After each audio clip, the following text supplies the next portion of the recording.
저는 결혼 전부터 작은 사업체를 운영하며 살았습니다. 20살이 조금 넘었을 때부터 남들처럼 안정된 직장에 들어가는 대신 제 힘으로 무언가를 해보고 싶다는 생각에 뛰어든 길이었어요.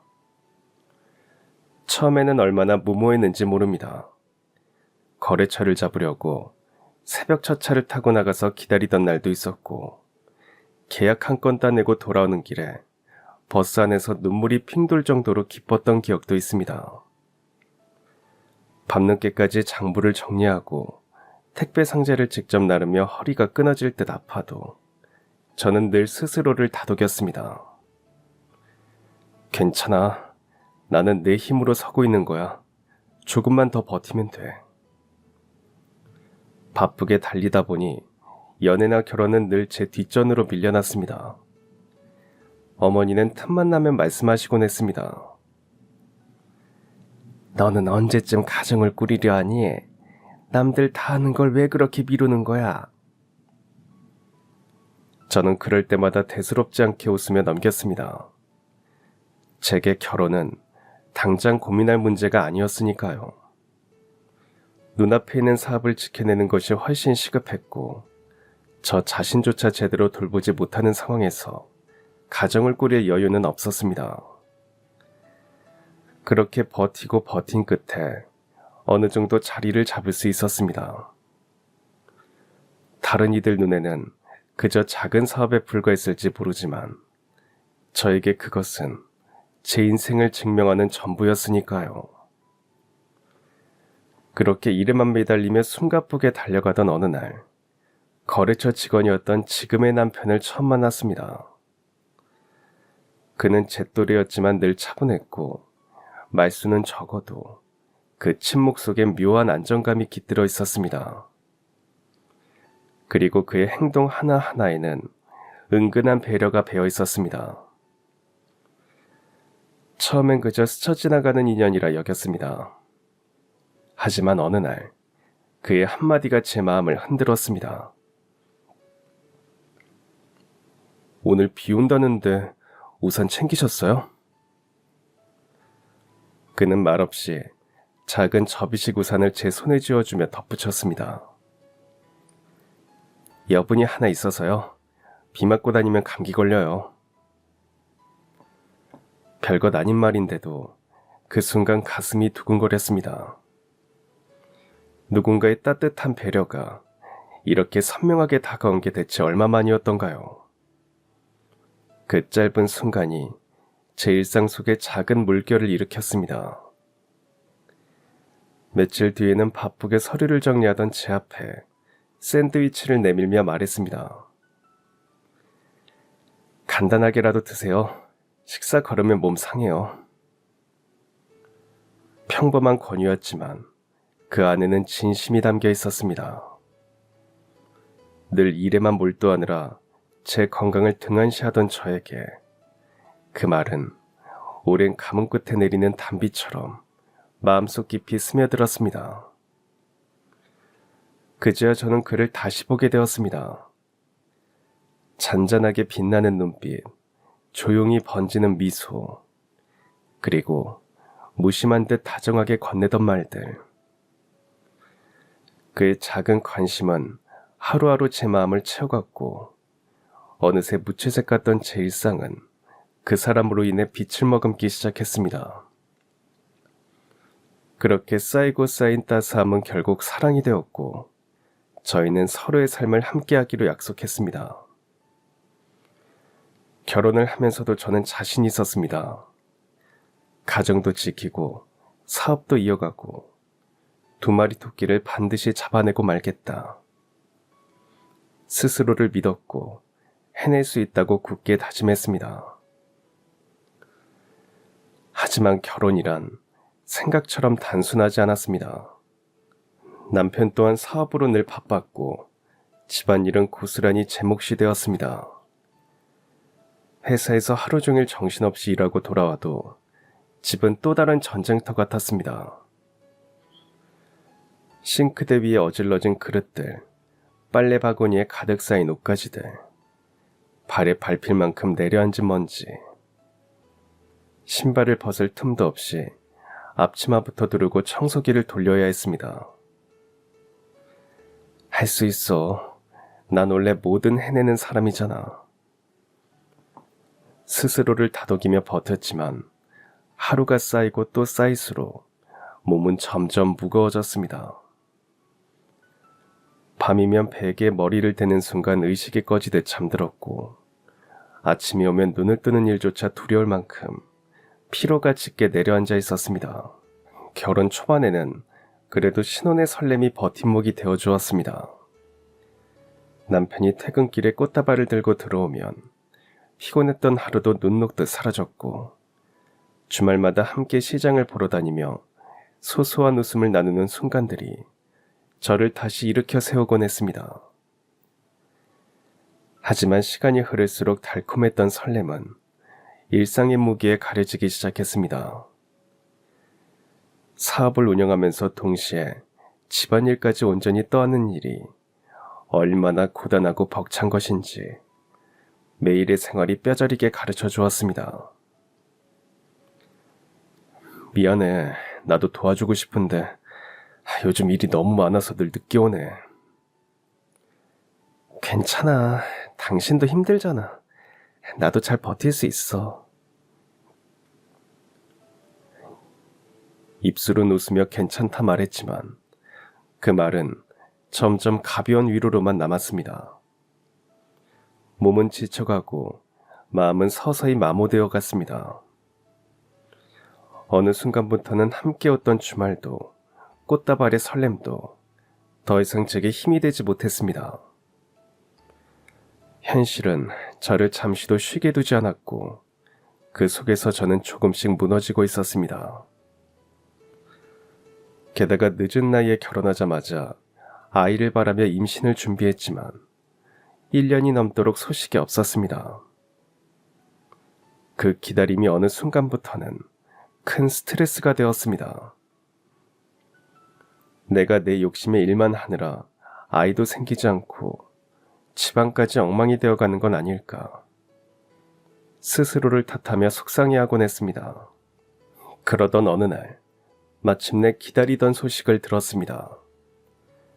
의사 입에서 임신입니다라는 말이 흘러나오는 순간 눈물이 왈칵 쏟아졌습니다. 늦은 나이에 과연 아이를 품을 수 있을까 수없이 불안했던 제게 그 한마디는 더없이 소중한 선물이었습니다. 하지만 기쁨 뒤에는 곧 또 다른 두려움이 밀려왔습니다. 사업과 집안일로 이미 지쳐있는 몸으로 과연 아이까지 잘 지켜낼 수 있을까? 어머니가 된 뒤에는 제 삶이 어떻게 달라질까? 행복과 설렘만큼이나 알 수 없는 불안이 제 마음 한구석을 파고들었습니다. 기쁨 반 두려움 반으로 남편에게 소식을 전했을 때 그는 두 눈을 크게 뜨고는 제 손을 꼭 잡았습니다. 정말이야? 우리 아기가 생겼다고? 그는 믿기지 않는다는 듯 여러 번 제 손을 쥐었다 놓으며 연신 고맙다는 말을 반복했습니다. 그 환한 표정을 보는 순간 제 가슴은 다시 벅차올랐습니다. 기쁨과 두려움이 뒤섞여 가슴이 복잡하게 요동쳤지만 그럼에도 불구하고 한 가지 사실만은 분명했습니다. 저는 이제 새로운 생명을 품고 있었고 그 작은 존재가 제 인생의 방향을 완전히 바꿔놓을 거라는 것이었습니다. 두려움은 여전했지만 그 두려움조차 이 아이를 잘 지켜내고 싶다는 다짐으로 서서히 바뀌어갔습니다. 하지만 기쁨은 오래가지 않았습니다. 곧바로 입덧이 시작되면서 제 생활은 송두리째 무너졌습니다. 음식 냄새만 맡아도 속이 뒤집혔습니다. 된장찌개가 보글보글 끓는 소리만 들어도 기름 냄새가 스멀스멀 올라와도 울렁거렸습니다. 퇴근해 집에 들어오면 몸은 천근만근 무거웠습니다. 소파에 털썩 주저앉아 꼼짝도 하기 싫었습니다. 심지어 청소기 돌아가는 소리조차 머리를 울리며 토할 것처럼 어지러웠습니다. 하루 종일 메스꺼움에 시달리다 보니 아무것도 손에 잡히지 않았습니다.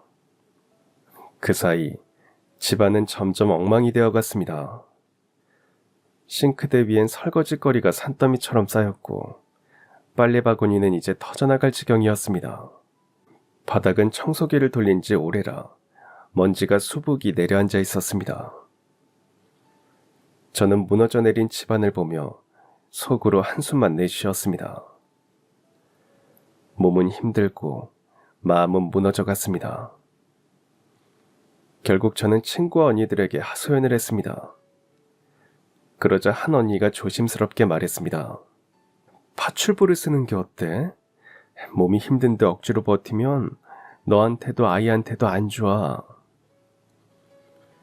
그 말이 제 마음을 울렸습니다. 저는 늘 내 힘으로 해야 한다는 자존심 때문에 누군가의 도움을 받는 걸 망설였거든요. 그렇게 저는 언니의 조언을 따라 결국 파출부를 부르기로 했습니다. 솔직히 마음 한구석은 두려웠습니다. 낯선 사람이 우리 집에 들어와 집안일을 한다는 게 과연 편할까? 혹시 더 불편해지지는 않을까 걱정도 되었죠. 하지만 이미 몸은 지칠 대로 지쳐 있었고 더 이상은 미룰 수 없는 상황이었습니다. 그리고 마침내 제 인생에서 가장 특별한 인연이 될 한 사람을 만나게 되었습니다. 첫 만남은 제 예상과는 전혀 달랐습니다. 파출부라기에 당연히 나이 지긋한 분일 거라 생각했는데 눈앞에선 그녀는 또래처럼 젊어 보였던 겁니다. 알고 보니 저보다 서너 살 위에 불과했습니다. 이렇게 젊은 사람이 과연 집안 살림을 얼마나 잘할 수 있을까? 처음엔 솔직히 걱정이 앞섰습니다. 하지만 그 우려는 금세 사라졌습니다. 그녀의 손길이 닿는 곳마다 집안이 달라졌습니다. 걸레질을 한번 훑고 지나가자 바닥의 먼지가 흔적도 없이 사라졌고 싱크대에서 척척 소리를 내며 설거지를 끝내자 뿌옇던 유리잔은 마치 새 것처럼 반짝였습니다. 저는 그 모습에 그만 넋을 잃고 말았습니다. 우와, 손이 진짜 빠르시네요. 어떻게 이렇게 한 번에 번쩍번쩍해지죠? 아이, 별거 아니에요.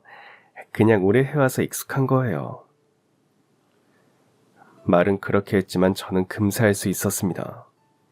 이건 단순한 익숙함이 아니었어요. 손끝마다 묘한 정성과 사랑이 느껴졌습니다.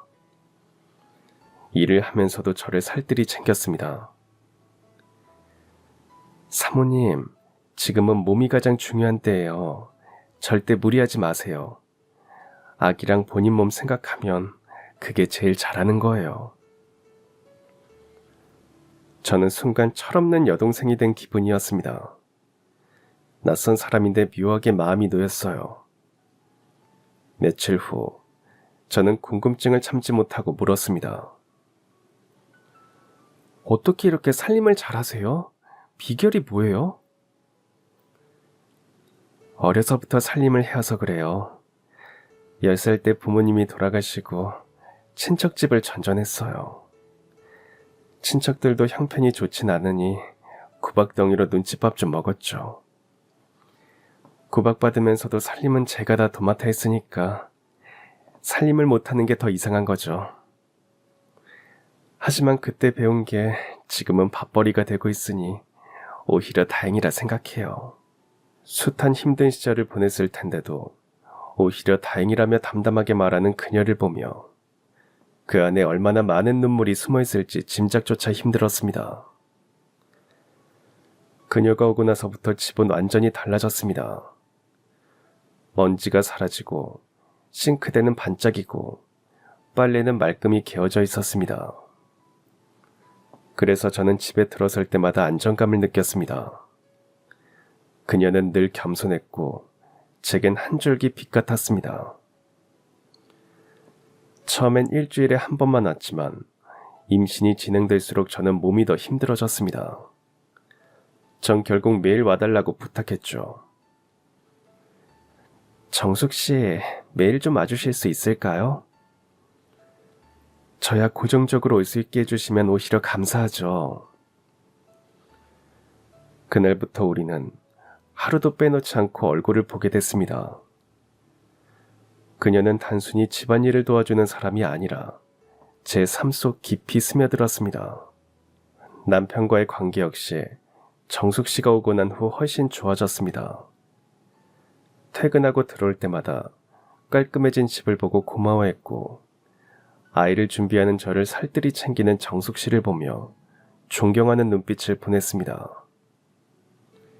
그리고 마침내 첫째 단우가 세상에 태어났습니다. 출산의 고통이 채 가시기도 전에 산후조리와 갓난아기 돌봄이 이어지자 저는 매 순간이 버거웠습니다. 그때마다 제 곁에는 정숙 씨가 있었습니다. 사모님, 단우는 제가 볼 테니 조금이라도 더 주무세요. 엄마가 건강해 아기도 건강하죠. 그 말에 눈물이 핑 돌았습니다. 친정 식구도 시댁 식구도 쉽게 해주지 못하는 말이었는데 정숙 씨가 제 마음을 헤아려주고 있었습니다. 혈연으로 맺어진 사이는 아니었지만 이미 그녀는 가족 이상이었습니다. 저는 진심으로 그녀를 우리 집 식구라 여겼습니다. 남편 역시 점점 그녀를 신뢰하게 되었습니다. 한편 남편은 바쁜 회사 일에 치여 늘 마음 한켠에 죄책감을 품고 있었습니다. 집안일과 육아를 저 혼자 감당하게 하는 게 미안했던 것이죠. 하지만 정숙 씨가 제 곁에서 묵묵히 자리를 지켜주자 그의 표정에도 안도감이 번졌습니다. 그리고 어느새 단우는 정숙 씨 품에서 자라다시피 했습니다. 심지어 저보다 그녀를 더 잘 따를 때도 있었죠. 그 모습을 보며 저는 서운하기보다 오히려 감사했습니다. 아, 우리 집에 정말 든든한 버팀목이 생겼구나. 얼마 뒤 둘째 민우를 임신했을 때도 정숙 씨는 변함이 없었습니다. 입덧으로 지쳐있던 순간부터 출산, 그리고 두 아이를 돌보는 나날까지 그녀는 늘 제 곁을 지켜주었습니다. 둘째가 태어나자 집안일은 눈에 띄게 늘어났지만 정숙 씨는 힘든 기색조차 보이지 않았습니다. 오히려 환하게 웃으며 두 아이를 품에 안고 저까지 살뜰히 챙겨주었죠. 어느새 우리 집은 그녀 없이는 굴러갈 수 없을 만큼 의지하게 되었습니다. 정숙 씨는 단순히 도와주는 사람이 아니라 이미 가족보다 더 가까운 존재가 되어 있었습니다. 정숙 씨가 없었으면 저는 어떻게 살았을까요? 오히려 제가 더 감사하죠. 이렇게 안정적으로 일할 수 있고 또 가족처럼 대해주는 분을 만난 게 제겐 큰 복이에요. 그 진심 어린 말에 제 가슴이 뜨겁게 저려왔습니다. 어느 날 장을 보러 나간다는 그녀가 조심스레 물었습니다. 사모님, 장 보러 가려는데 혹시 드시고 싶은 거 있으세요? 언니, 이제 우리 이렇게 오래 지냈는데 사모님이라는 말은 그만해요. 그냥 언니 동생으로 지내요.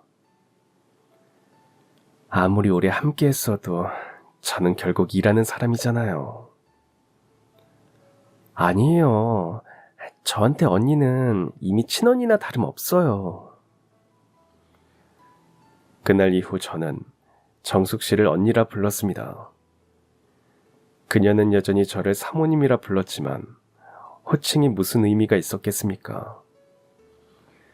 이미 우리는 언니와 동생을 넘어 진짜 가족보다 더 깊은 정으로 이어져 있었습니다. 그렇게 시간은 참 빠르게 흘렀습니다. 첫째 단우가 어린이집에 다니고 둘째 민우도 아장아장 걸음을 옮기던 무렵 저는 문득 혼자 있는 정숙 언니가 마음에 걸렸습니다.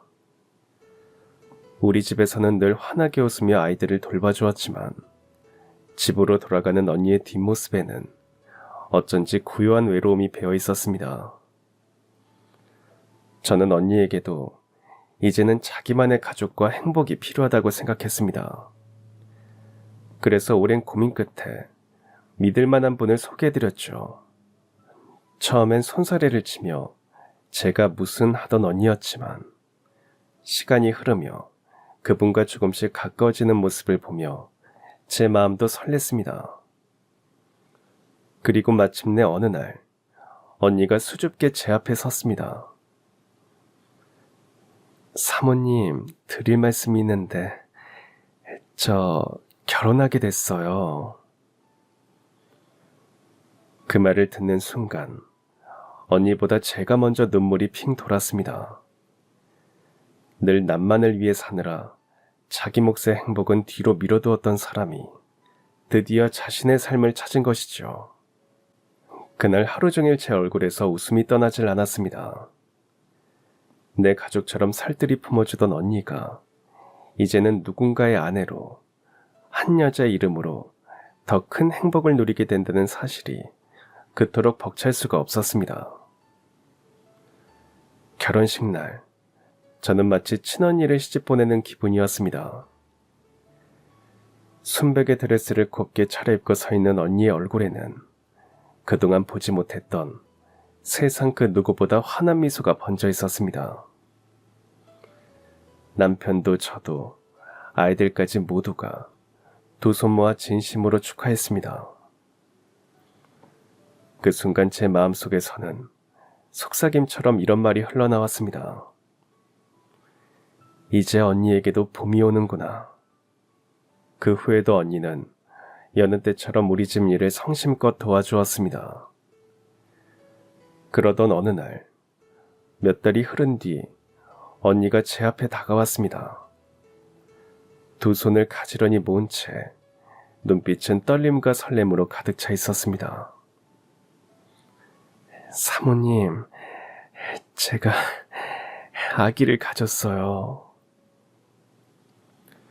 그 순간 그녀의 눈동자에 비친 기쁨과 벅참은 눈부실 만큼 빛났습니다. 그리고 곧 이어진 고백. 임신한 몸으로 집안 살림을 계속 도맡는 것은 무리일 것 같아 일을 그만둬야 한다는 말이었습니다. 순간 제 가슴 한켠이 텅 비는 듯 허전했습니다. 오래도록 늘 곁을 지켜주던 언니의 빈자리가 떠올랐기 때문이었습니다.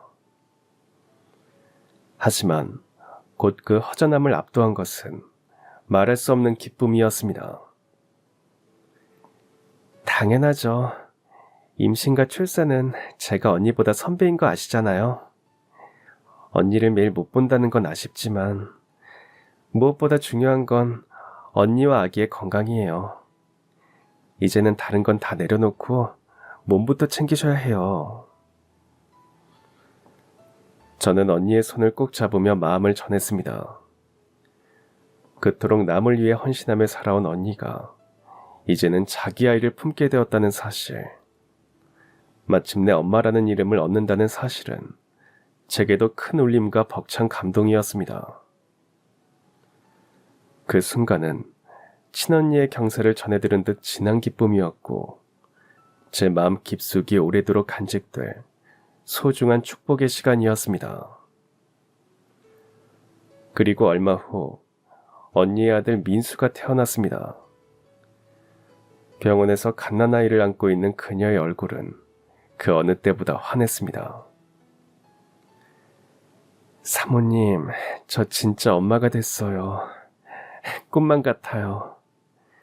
제가 이렇게 가족이 생길 수 있었던 건 모두 사모님 덕분이에요. 저는 눈물이 핑 돌았습니다. 이토록 기뻐하는 그녀의 모습은 오래도록 기억될 장면이었고 언니가 오래오래 행복하길 바랬습니다. 하지만 하늘은 어찌 그리도 무심하던지요. 언니의 행복은 오래가지 못했습니다. 갓난아기 민수가 세상에 나온 지 100일도 채 지나지 않았을 무렵 믿을 수 없는 소식이 들려왔습니다. 언니의 남편이 갑작스러운 사고로 세상을 떠났다는 것이었습니다. 저는 전화를 쥔 손을 놓지 못한 채 한참을 울었습니다.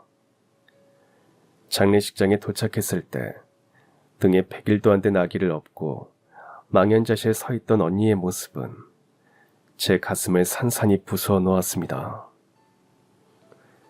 행복이라는 단어가 이제 막 언니의 삶에 스며들려는 순간 잔인하게도 그것은 무너져 버린 것입니다.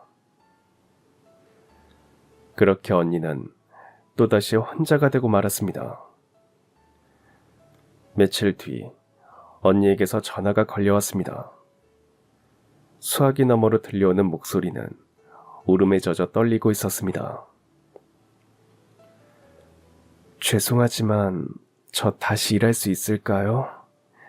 어린 민수를 데리고 먹고 살 길이 막막해서요. 그 말을 듣는 순간 제 가슴은 먹먹하게 저려왔습니다. 어떤 위로도 어떤 논리도 이 상황 앞에서는 무의미했습니다. 언니, 그게 무슨 말씀이에요? 우리가 남도 아닌데 왜 그런 소리를 해요? 지금 당장 오세요. 여기는 언제든 언니의 집이에요. 제 목소리도 결국 떨리고 말았습니다. 그 순간 저는 뼈저리게 깨달았습니다. 언니는 더 이상 단순히 돕는 이가 아니었습니다. 그녀는 이미 제 가족이었고 제 삶에서 결코 떼어낼 수 없는 소중한 한 부분이었습니다. 다시 우리 집으로 돌아온 언니는 등에 어린 민수를 업은 채 일을 해야 했습니다. 아이가 잠들면 잠시 흔들 의자에 눕혀두었다가도 울음소리가 들리면 곧바로 다시 등에 업고는 청소와 살림을 이어갔습니다. 그 모습을 바라보는 제 마음은 한없이 무거웠습니다. 민수를 등에 업은 채 걸레질을 하고 설거지를 하면서도 한 손으로 젖병을 물리는 언니. 작은 아이는 엄마의 체온에 기대어 곤히 잠들곤 했습니다. 그러다 울음을 터뜨리면 언니는 손을 멈추지 않은 채 등을 두드리며 조곤조곤 달래주었습니다. 청소기를 돌리면서도 아이의 등을 다독이는 모습은 제게 큰 울림을 주었습니다. 이게 바로 모성의 힘이구나. 저렇게까지 버텨낼 수 있다니. 그 순간 저는 숙연해지며 가슴 깊숙이 저려왔습니다. 언니의 뒷모습을 바라볼 때마다 제 마음은 복잡했습니다. 끝없는 고마움이 밀려오면서도 감당하기 힘든 미안함이 따라붙었습니다. 언니, 민수는 제가 봐드릴게요. 잠깐이라도 쉬셔야죠. 괜찮아요, 사모님. 저한테 아이를 데리고 일할 수 있게 해주시는 것만도 얼마나 감사한데요. 그녀는 늘 그렇게 환하게 웃었습니다. 하지만 그 웃음 뒤에 숨어있을 수많은 눈물과 외로움까지 저는 감히 다 헤아릴 수 없었습니다. 정숙 언니가 다시 돌아온 이후 저희 집도 다시 정상적으로 돌아가기 시작했습니다. 정숙 언니가 결혼하고 아기를 가지면서 일을 그만두었을 때 저나 남편 모두 회사 일로 너무 바빠 어쩔 수 없이 다른 사람을 써보았습니다. 하지만 아무리 좋은 분이 와도 마음이 편하지 않았습니다. 일은 잘하더라도 마음이 통하지 않았고 집안 공기는 어딘가 허전했습니다. 그 사이 저는 다시 회사 일과 육아를 병행하며 하루하루를 버텨야 했습니다. 몸은 지치고 마음은 점점 메말라갔습니다. 그러다 언니가 다시 우리 집에 돌아오면서 비로소 모든 게 제자리를 찾았습니다. 저는 다시 회사 일에 매진할 수 있었고 단호와 민우는 언니 품에서 자라다시피 했습니다. 심지어 저보다도 언니 품에 안기기를 더 좋아했고 언니는 두 아이를 마치 제 아이들처럼 정성껏 돌봐주었습니다. 민수도 조금씩 자라 형들을 졸졸 따라다녔습니다. 새 아이가 함께 뛰어노는 모습을 바라볼 때마다 제 가슴은 뜨겁게 차올랐습니다. 사모님 참 신기하죠? 피 한 방울 안 섞였는데도 꼭 형제 같아요. 그러게요. 언니와 제가 가족이 된 것처럼 아이들도 하늘이 맺어준 가족 같아요. 그렇게 언니와 제 가족의 인연은 다시 이어졌습니다. 짧은 결혼 생활과 비극적 이별 뒤에도 언니는 여전히 제 삶 속에서 빛이 되어 주었습니다. 아이들은 언니 아들 민수를 자연스럽게 동생으로 받아들였고 새아이는 함께 밥을 먹고 함께 놀며 함께 자라났습니다. 그런데 행복한 나날은 생각보다 오래가지 않았습니다. 새아이가 함께 뛰놀고 언니와 제가 마주 앉아 따뜻한 차를 마시며 웃던 그 평범한 일상은 너무나 허무하게 무너져 버렸습니다. 어느 날 새벽, 낯선 전화가 걸려왔습니다. 수화기 너머로 들려온 목소리는 제 가슴을 단번에 서늘하게 만들었습니다. 지금 김정숙 씨가 교통사고를 당해 응급실로 이송 중입니다. 가능한 빨리 병원으로 오셔야 합니다. 순간 숨이 턱 막혔습니다.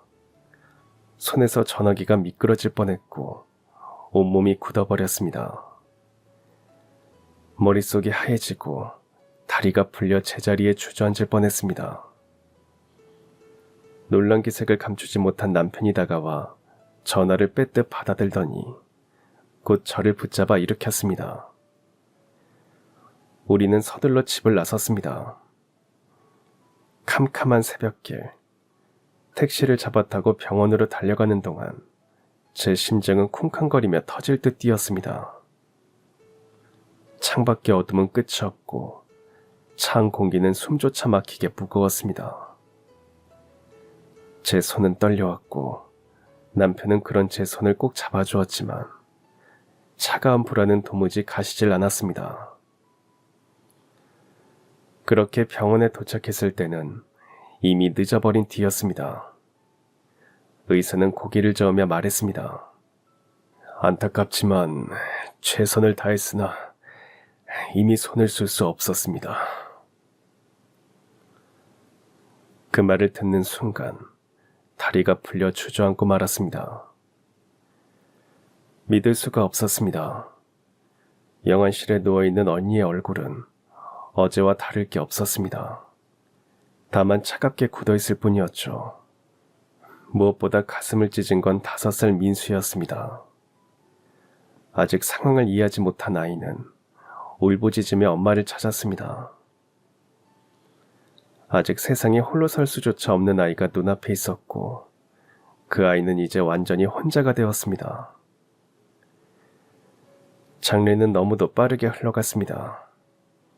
하루하루가 눈물 속에 묻혀 사라졌고 영정사진 속 환희웠던 언니의 얼굴은 제 머릿속에서 도무지 지워지지 않았습니다. 조문객들이 모두 떠난 뒤 텅 빈 집에 홀로 앉아 있으면 심장이 쿵쿵 내려앉는 듯 아팠습니다. 왜 이렇게 허전하지? 왜 이렇게 가슴이 시릴까? 그제야 알았습니다. 언니는 단순히 도와주는 사람이 아니라 제 삶의 일부였다는 것을. 그렇게 언니의 장례식을 마치고 돌아온 날 밤, 둘째 민우가 제 방으로 조심스레 들어왔습니다. 그리고는 퉁퉁 부은 눈으로 떨리는 목소리를 꺼내놓았습니다. 엄마, 민수 우리 집으로 데려오면 안 돼요? 제 진짜 동생으로 만들어주세요. 왜 그런 생각을 했어? 민수가 혼자 있을 생각을 하니까 너무 불쌍해요. 전 형이니까 민수 지켜주고 싶어요. 늘 함께하던 민수에 대한 아이의 순수한 말이었지만 그 안에는 무엇보다도 깊은 진심이 담겨 있었습니다. 그날 밤 저는 남편에게 조심스럽게 말을 꺼냈습니다. 여보, 우리 민수를 데려오면 어떨까요? 쉽지 않을 텐데. 단우, 민우에 민수까지 당신이 혼자 감당할 수 있겠어? 우리 단우랑 민우 저만큼 키울 수 있었던 건 다 정숙 언니 덕분인 거 당신도 알잖아. 이제는 내가 언니에게 도움을 주고 싶어. 하긴 나도 정숙 씨를 봐서라도 민수를 외면할 순 없을 것 같아. 그래도 입양은 정말 신중해야 할 것 같아. 우린 며칠 동안 깊이 고민했습니다. 그러나 결국 마음은 하나로 모였습니다. 민수를 더 이상 외롭게 두지 않겠다는 것. 그것이 언니에게 해줄 수 있는 마지막 도리라는 확신이 들었습니다. 아이들 앞에서 그 결정을 전했을 때 민우는 눈물이 맺힌 눈으로 말했습니다. 엄마 고마워요. 이제 민수가 진짜 제 동생이 되는 거죠? 민수는 아직 어린 탓에 모든 상황을 다 이해하지는 못했지만 제 손을 꼭 잡으며 조그맣게 웃었습니다. 그 미소가 제 마음을 따뜻하게 적셨습니다. 입양 절차는 결코 간단하지 않았습니다. 하지만 다행히 민수가 이미 우리 집에서 오래 머물며 가족처럼 지내왔기에 큰 어려움 없이 과정을 이어갈 수 있었습니다. 아동복지기관의 도움을 받아 위탁가정 기간을 거쳤고 이어 가정법원의 심사를 통해 마침내 정식으로 입양이 허가되었습니다. 그 순간 우리는 비로소 법적으로도 하나의 온전한 가족이 되었습니다. 얼마 후 입양이 최종 확정되던 날 법정을 나서던 민수가 제 손을 꼭 잡더니 맑은 눈빛으로 조심스레 물었습니다. 이제 정말 우리 가족이에요? 그럼 이모를 엄마라고 불러야 해요? 그래, 이젠 진짜 가족이야. 하지만 민수가 예전처럼 이모라고 부르고 싶으면 그렇게 불러도 괜찮아. 아니에요. 엄마라고 부를래요. 민수는 이제 엄마도 아빠도 2명이니까 훨씬 부자예요. 그렇죠? 그 순간 가슴 깊은 곳에서 벅찬 감정이 치밀어 올라왔습니다. 울컥 차오른 눈물 너머로 마치 하늘 위에서 정숙 언니가 따뜻하게 미소 짓고 있는 모습이 보이는 듯 했습니다. 그렇게 입양 절차가 끝나고 민수가 정식으로 우리 집의 아이가 되던 날이었습니다. 그날 밤 민우가 퉁퉁 부은 눈으로 제 앞에 서더니 떨리는 목소리로 말을 꺼냈습니다. 엄마, 저 할 말이 있어요. 사실 이모가 돌아가신 건 다 저 때문이에요. 저는 귀를 의심했습니다. 그리고 민우는 얼굴을 2손으로 감싼 채 흐느끼며 말했습니다.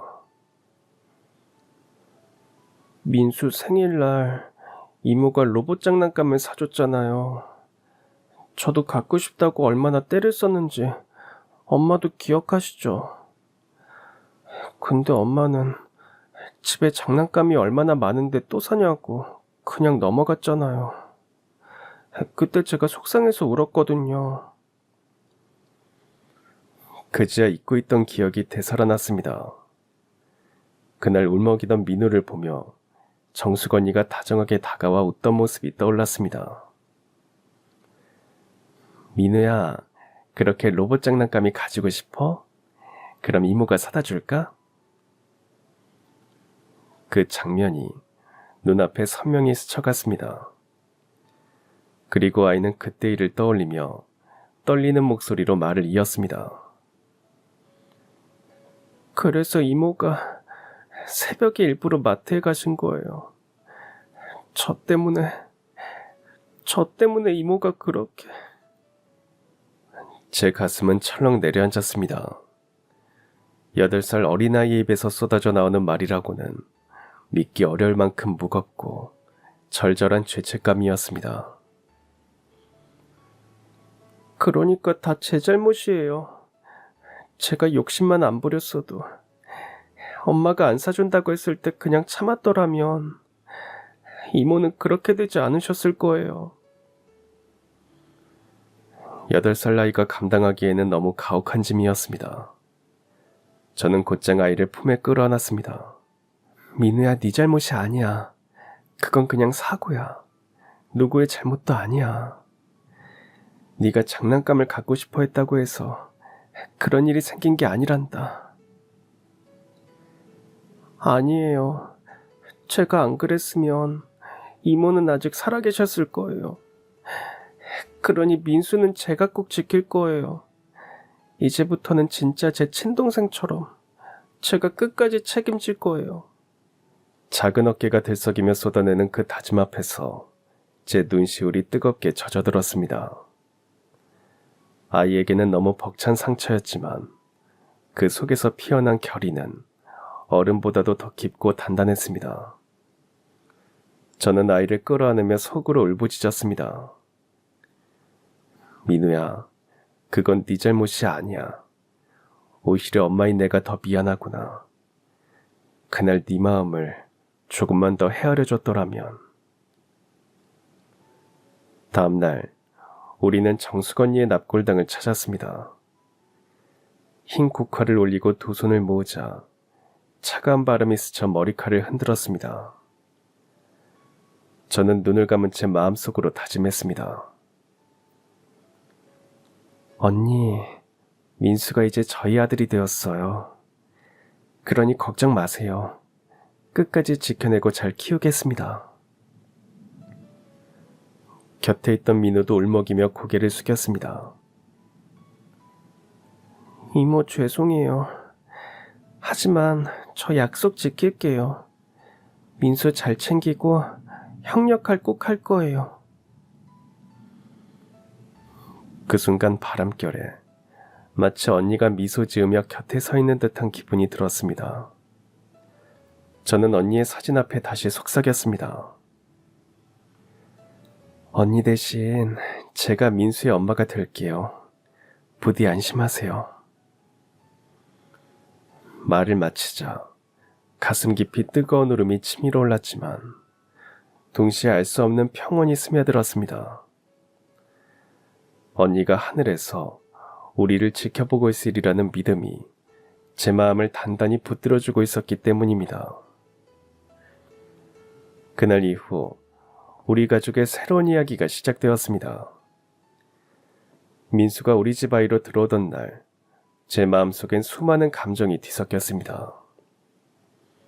피 한 방울 섞이지 않았지만 이제 이 아이는 분명 제 아들이고 민우의 동생이었습니다. 과연 내가 잘할 수 있을까 하는 두려움도 없지 않았습니다.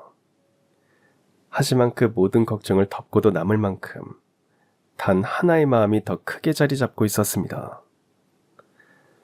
어떤 어려움이 와도 끝까지 지켜주고 싶다는 마음, 그 아이의 삶에 든든한 울타리가 되어주고 싶다는 간절함이었습니다. 처음엔 민수가 우리 집에서 함께 먹고 자고 하는 것에 대해 많이 어색해했습니다. 입양 절차가 끝났다고는 해도 5살 나이가 그 모든 의미를 온전히 이해할 수는 없었겠죠. 식탁에 앉아도 숟가락을 조심스레 들었고 장난감을 만질 때조차 눈치를 살폈습니다. 민수야, 마음껏 먹어. 이건 다 우리 가족 거야. 넌 이제 우리 아들이잖아. 그제 아이의 얼굴에 환한 미소가 번졌습니다. 그리고 민우는 그 옆에서 누구보다 든든한 형이 되어 주었습니다. 아직 마음속에 죄책감이 남아있었을지도 모르지만 무엇보다 민수를 진심으로 동생으로 받아들이고 싶다는 따뜻한 마음이 더 크게 느껴졌습니다. 민수야, 이거 내가 제일 아끼는 장난감인데 너 줄게. 이거 형이 진짜 아끼는 거잖아. 진짜 나 줘도 돼? 당연하지. 우린 형제니까. 그 한마디에 저는 눈물이 핑 돌았습니다. 어른조차 쉽게 하기 힘든 깊은 나눔을 어린아이가 아무렇지 않게 건네고 있었기 때문입니다. 물론 두 아이가 항상 사이좋기만 했던 건 아니었습니다. 장난감을 두고 다투기도 하고 TV 채널을 두고 티격태격하며 울음을 터뜨리기도 했습니다.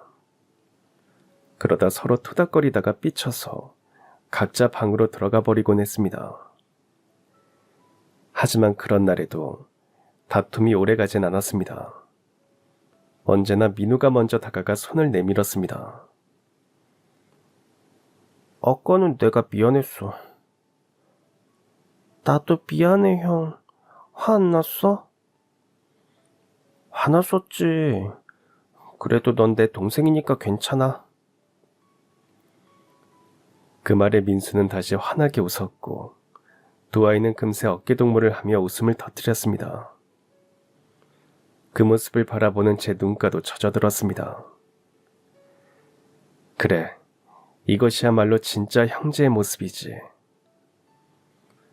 민수가 초등학교에 입학했을 때 민우는 이미 4학년이었습니다. 형이 있다는 건 민수에게 큰 힘이 되었습니다. 실제로 민우는 동생을 늘 챙겼습니다. 쉬는 시간마다 교실에 들러 안부를 확인했고 급식줄에서도 동생 옆에 서주었습니다. 선생님이 제게 따로 말씀하시더군요. 두 형제가 참 다정해요. 민우가 민수를 정말 잘 챙기네요.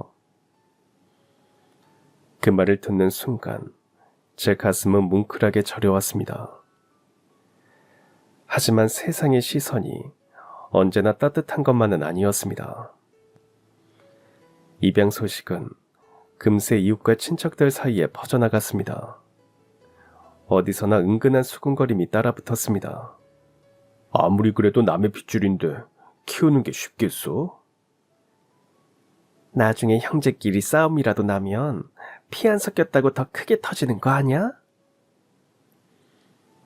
처음엔 그 말들이 마음에 걸렸습니다. 하지만 곧 깨달았습니다. 중요한 건 남의 눈이 아니라 우리 가족의 진심이라는 것을. 명절이 돌아올 때마다 저는 두 아이를 늘 나란히 앉혔습니다. 큰절을 드릴 때도 함께였고 세뱃돈을 받을 때도 똑같이 나누어 주었습니다. 누군가가 민수는 입양한 아이라며 하고 묻곤 했지만 저는 한치의 흔들림도 없이 답했습니다. 네, 입양한 게 맞지만 제 아들인 것도 맞습니다. 피는 안 섞였어도 마음은 누구보다 깊고 친하니까요. 그럴 때면 민우가 옆에서 고개를 빳빳이 들고 덧붙였습니다. 맞아요. 민수는 제 진짜 동생이에요. 그러니까 우리 민수 듣는데 그런 말 하지 마세요. 그 당당한 목소리를 듣는 순간 제 눈가가 또다시 젖어들었습니다. 남의 말에 흔들리던 제 마음을 단단히 붙잡아주는 건 다름 아닌 아이들의 순수한 사랑이었습니다. 한 번은 바다로 가족여행을 떠났습니다. 아들들은 서로 손을 꼭 잡고 파도에 발을 담갔습니다. 그 모습이 꼭 오래된 형제들 같아 지켜보는 제 마음이 따뜻해졌습니다. 그날 밤 숙소에 누워 잠든 아이들을 바라보며 저는 속으로 중얼거렸습니다. 언니, 하늘에서 보고 있죠? 민수는 이제 절대 외롭지 않아요. 민수가 초등학교에 들어간 뒤 한 번 독감에 걸려 고열에 시달린 적이 있었습니다. 그때 민우는 동생 곁을 떠나지 않았습니다. 한밤중에도 민우는 동생의 손을 꼭 잡고 있었습니다. 민수가 힘겹게 눈을 뜨면 형은 환하게 웃으며 말했습니다.